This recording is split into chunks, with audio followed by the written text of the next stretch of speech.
മുപ്പത്തിയെട്ട് സെന്റിലാണ് കെട്ടിടവും സ്കൂൾ മുറ്റവും. കോവവള്ളി പടർന്നു പന്തലിച്ചിരിക്കുന്നു. കളിക്കാൻ തണൽ, ഉച്ചവെയിലിൽ വിശ്രമിക്കാനിടാം.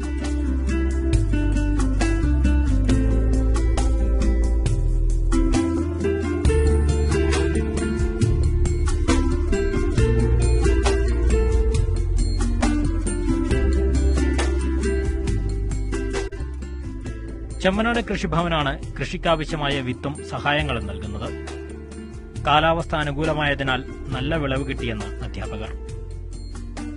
പ്രധാനമായി ഇതിന്റെ ഉദ്ദേശം കൃഷിയെക്കുറിച്ച് കുട്ടികളെ അടുത്തറിയാൻ സഹായിക്കുക, കൂടാതെ ലഭ്യമായ പച്ചക്കറി ഉച്ചഭക്ഷണത്തിൽ കുട്ടികൾക്ക് നൽകുക.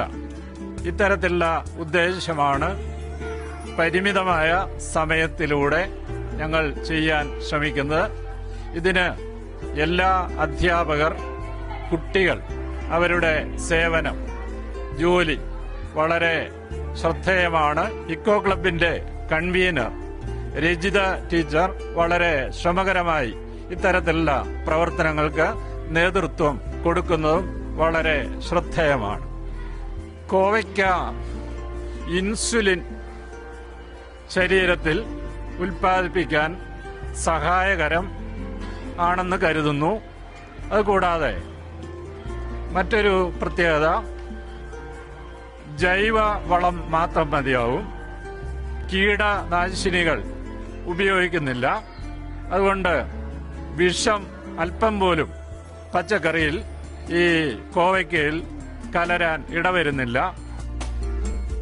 ഇക്കോ ക്ലബ്ബ് പ്രവർത്തകരാണ് കൃഷി ഏകോപിപ്പിക്കുന്നത്. മാതൃഭൂമി ന്യൂസ്, കാസർഗോഡ്.